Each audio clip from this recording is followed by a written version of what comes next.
कभी सोचा है क्या शब्दों में इतनी ताकत हो सकती है कि वो तलवारों को भी झुका दे?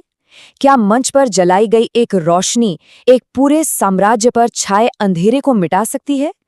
आज हम एक ऐसे ही नाटक की कहानी में उतर रहे हैं जिसने इतिहास के पन्नों पर अपनी एक अमिट छाप छोड़ी।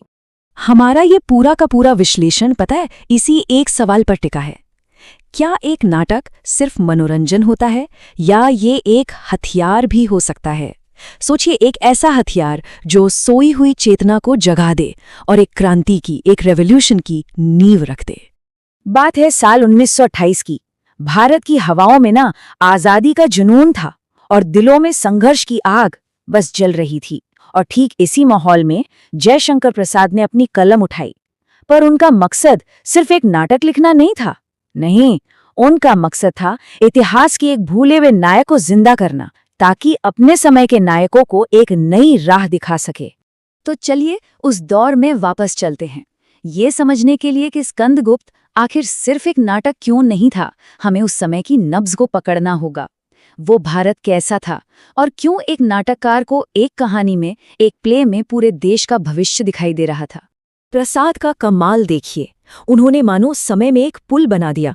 एक तरफ थी 5वीं सदी, सम्राट स्कंदगुप्त का दौर, एक सुनहरा अतीत, हाँ, लेकिन बाहरी हमलों और अंदरूनी साजिशों से घिरा हुआ। और दूसरी तरफ था 1928 का भारत, जो बिल्कुल उन्हीं चुनौतियों से जूझ रहा था। प्रसाद ने अतीत के इसी आईने में अपने समय के भारत को उसकी असली ताकत याद दिलाई। और देखिए, ये कोई इत्तेफाक नहीं था, ये एक सोची समझी रणनीति थी, एक पूरी स्ट्रैटेजी। प्रसाद इतिहास का इस्तेमाल एक औजार की तरह कर रहे थे, एक ऐसा औजार जिससे वो एक बिखरे हुए समाज के लिए एक साझा राष्ट्रीय पहचान गढ़ सकें, एक ऐसी पहचान जो गर्व, एकता और बलिदान पर आधारित हो। तो अब आते हैं कहानी के दिल पर, इसके हीरो स्कंदगुप्त पर। प्रसाद के लिए स्कंदगुप्त सिर्फ एक राजा नहीं थे, नहीं, वो उस भारत का चेहरा थे जिसे वो बनाना चाहते थे। एक ऐसा भारत जो अपने कर्तव्य के लिए, अपनी ड्यूटी के लिए अपनी हर ख्वाहिश कुर्बान करने को तैयार हो। यहाँ जो कश्मकश है ना, वो सिर्फ स्कंदगुप्त की नहीं थी, बल्कि 1928 के हर हिंदुस्तानी की थी। एक तरफ निजी सुख, प्यार और आराम की जिंदगी, और दूसरी तरफ देश की पुकार, अपनी मातृभूमि का कर्ज। स्कंदगुप्त का चुनाव कि उन्होंने कर्तव्य को चुना, यही वो संदेश था जो आज़ादी के हर दीवाने के लिए एक मिसाल बन गया। और यही वो एक लाइन है जिसमें पूरे नाटक का सार छिपा है। प्रसाद ने इस एक वाक्य से सत्ता की परिभाषा ही बदल दी। उन्होंने कहा, ताकत भोग के लिए नहीं होती, ताकत सेवा के लिए है। ये सिर्फ एक विचार नहीं था, ये एक राष्ट्रीय चरित्र का निर्माण था, जो उस समय की सबसे बड़ी जरूरत थी। लेकिन सवाल ये है कि एक विचार को जन जन तक कैसे पहुंचाया जाए। प्रसाद सिर्फ लिख नहीं रहे थे, वो लोगों की भावनाओं को, उनके इमोशंस को एक मकसद दे रहे थे। तो चलिए देखते हैं उन्होंने देशभक्ति की इस भावना को जगाने के लिए आखिर कौन से तरीके अपनाए। ये वो 5 स्तंभ थे जिन पर प्रसाद ने राष्ट्रीय पहचान की इमारत खड़ी की। पहला, उन्होंने भारत के गौरवशाली अतीत को दिखाया ताकि लोगों का आत्मविश्वास लौटे। दूसरा, उन्होंने बलिदान को सबसे बड़ा धर्म बताया। तीसरा, उन्होंने सिखाया कि देश हर मतभेद से ऊपर है। और सबसे बड़ी बात, उन्होंने सिर्फ बाहरी दुश्मन नहीं, बल्कि देश के अंदर बैठे गद्दारों से भी लड़ने की प्रेरणा दी। ये एक नाटक का नहीं, एक राष्ट्र निर्माण का ब्लूप्रिंट था। और ये सिर्फ हमारी कोई व्याख्या नहीं है, जो सोर्स टेक्स्ट है वो खुद इस बात की गवाही देता है। नाटक के जो डायलॉग्स हैं वो सीधे सीधे लोगों से प्रेम, त्याग और एकता का आवाहन करते हैं। ये इस बात का पक्का सबूत है कि स्कंदगुप्त का एक एक शब्द एक मकसद से लिखा गया था। पर एक सवाल अब भी है, ये संदेश इतना असरदार कैसे बना? इसका राज सिर्फ कहानी में नहीं है, बल्कि भारतीय नाट्यशास्त्र की एक बहुत पुरानी तकनीक में छिपा है। इसे कहते हैं रस सिद्धांत। आसान भाषा में कहें तो ये भावनाओं को पैदा करने का विज्ञान है। अब ये रस क्या है? इसे ऐसे समझिए जैसे किसी फिल्म का बैकग्राउंड म्यूजिक। वो हमें बताता है ना कि कब उत्साहित होना है, कब भावुक होना है। रस ठीक उसी तरह शब्दों और दृश्यों के जरिए हमारे अंदर एक खास भावना, एक खास मूड पैदा करता है। और जयशंकर प्रसाद इस कला के उस्ताद थे। तो प्रसाद को दर्शकों में वीर रस जगाना था, यानी जोश और वीरता की भावना। और इसके लिए उन्होंने एक अचूक फॉर्मूला अपनाया। देखिए, पहले एक आदर्श हीरो दिखाया, फिर उसके सामने एक बहुत बड़ी चुनौती खड़ी की, और उसके बाद उस हीरो को उस चुनौती से टकराते हुए, बलिदान देते हुए दिखाया। नतीजा, नाटक देखने वाला हर दर्शक अपने अंदर उसी वीरता, उसी जोश को महसूस करने लगा। ये सिर्फ एक कहानी नहीं थी, ये एक इमोशनल एक्सपीरियंस था। तो आखिर में सवाल ये उठता है कि आज स्कंदगुप्त हमारे लिए क्या मायने रखता है? क्या ये सिर्फ इतिहास का एक पन्ना बनकर रह गया है, या फिर इसकी गूंज आज भी जिंदा है? देखिए, इस नाटक की सबसे बड़ी जीत ये है कि ये सिर्फ एक राजनीतिक नारेबाजी बनकर नहीं रह गया। अगर ऐसा होता ना, तो आज़ादी के बाद इसे भुला दिया जाता। लेकिन अपनी दमदार कहानी, शानदार किरदारों और खूबसूरत भाषा की वजह से ये हिंदी साहित्य का एक मील का पत्थर बन गया। इसकी कला ने, इसके आर्ट ने, इसके संदेश को अमर बना दिया। और यहीं पर हम एक आखिरी सवाल के साथ रुकते हैं। प्रसाद ने अपने दौर की पहचान को गढ़ने के लिए कला का इस्तेमाल किया, तो आज वो कौन सी कहानियां हैं, वो कौन सी फिल्में या वेब सीरीज हैं जो हमारी आज की राष्ट्रीय पहचान को बना रही हैं या शायद बिगाड़ रही हैं? ये एक ऐसा सवाल है जिसका जवाब हम सबको मिलकर खोजना है। हिंदी साहित्य की दुनिया में एक ऐसा नाटक है जिसे सब एक मास्टरपीस, एक शाहकार तो मानते हैं, पर मजे की बात यह है कि उसे मंच पर पेश करना लगभग नामुमकिन भी कहा गया है ना जी पहेली? तो चलिए आज इसी पहेली की परतों को खोलते हैं और पता लगाते हैं कि हिंदी लिटरेचर का ये इतना बड़ा हीरा स्टेज की चकाचौंध से दूर क्यों रह गया। ये अपने आप में एक बहुत बड़ा सवाल है जिसने दशकों से बड़े बड़े आलोचकों और थिएटर के दिग्गजों को सबको परेशान कर रखा है। भाई, आखिर ऐसी क्या बात थी इस नाटक में कि जो पढ़ने में तो इतना महान लगता है, पर जैसे ही उसे स्टेज पर लाने की बात आती है तो वो इम्पॉसिबल हो जाता है। चलिए इस साहित्यिक रहस्य की तह तक चलते हैं।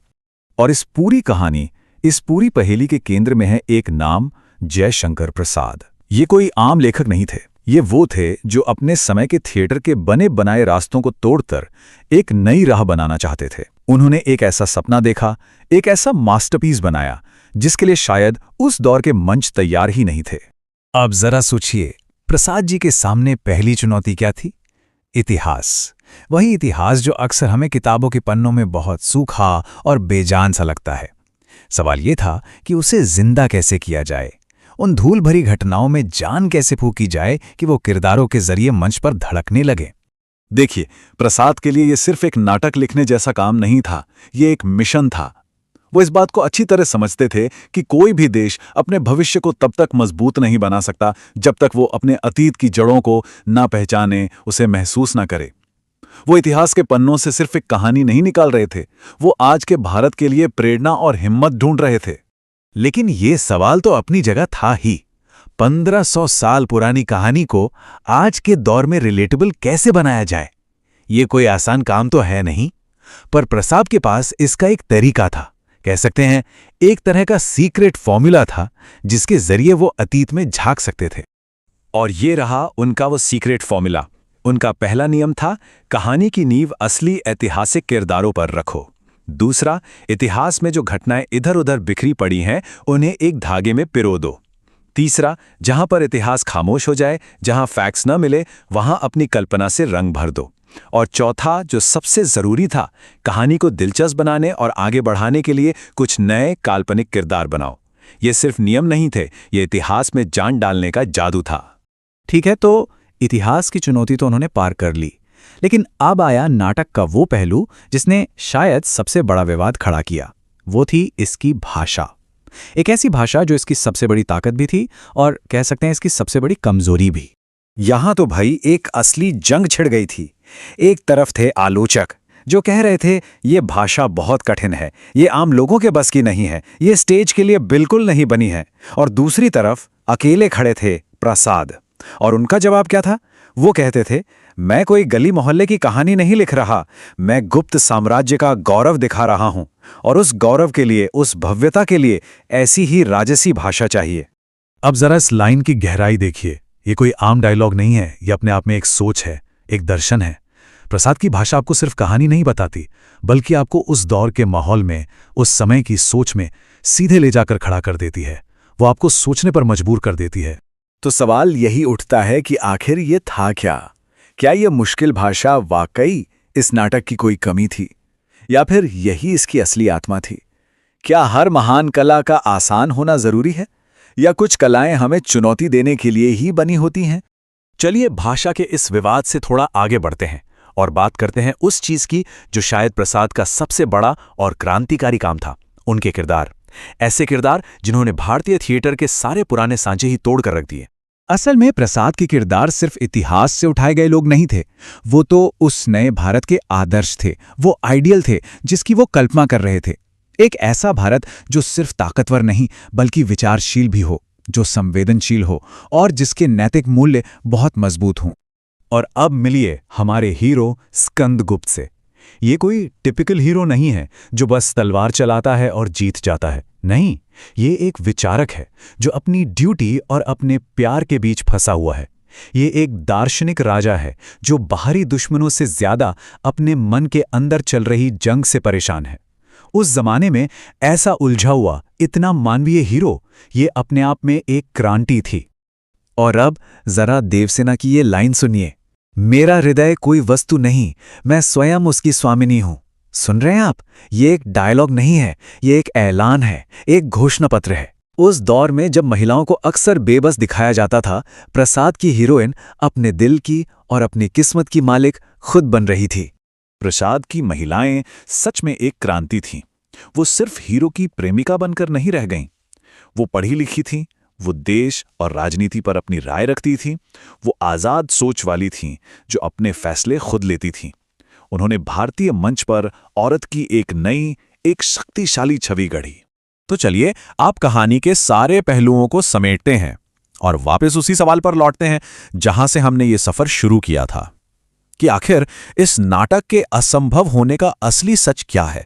जब कहानी में इतना दम है, किरदार इतने जबरदस्त हैं और संदेश इतना गहरा है, तो फिर वो कौन सी दीवार थी, कौन सी रुकावट थी जो इसे मंच पर आने से रोक रही थी? तो अब आते हैं असली वजह पर, और इसका जवाब है इन नंबर्स में। जरा सोचकर देखिए, 1, 2 नहीं, पूरे 33 मेन कैरेक्टर्स, 33 अलग अलग सीन, जिसका मतलब है हर कुछ मिनट में पूरा का पूरा सेट बदलना होगा। ऊपर से इसमें 16 गाने भी हैं, और वो मुश्किल भाषा तो है ही। ये किसी भी डायरेक्टर के लिए एक प्ले नहीं, एक सरदर्द था, एक बुरे सपने जैसा। तो देखिए, आखिरी फैसला कुछ ऐसा है। अगर हम इसे एक प्ले के तौर पर देखें तो इसका स्केल और इसकी जटिलता इसे लगभग नामुमकिन बना देती है। लेकिन अगर हम इसे साहित्य की नज़र से देखें तो इसके किरदारों की गहराई, इसका राष्ट्रीय संदेश और इसकी पोएटिक लैंग्वेज इसे एक अमर रचना बना देती है। और यहीं पर शायद इस पूरी पहेली का सबसे बड़ा सुराग छिपा है। क्या हो अगर प्रसाद इसे कभी थिएटर्स के लिए लिख ही नहीं रहे थे? क्या हो अगर उनका असली मकसद एक ऐसा नाटक लिखना था जिसे असल स्टेज पर नहीं बल्कि पढ़ने वाले के दिमाग के स्टेज पर खेला जाए, जहां सेट का कोई बजट नहीं होता और कल्पना की कोई सीमा नहीं होती? तो आखिर में सवाल यही रह जाता है, क्या हर महान कला को लकड़ी से बने मंच की जरूरत होती है, या हमारी कल्पना ही उसका सबसे बड़ा मंच है? स्कंदगुप्त शायद मंच पर कभी पूरी तरह से न उतर पाए, लेकिन ये आज भी हर उस दिमाग में जिंदा है जो इसे पढ़ता है। और शायद एक लेखक की असली जीत यही होती है।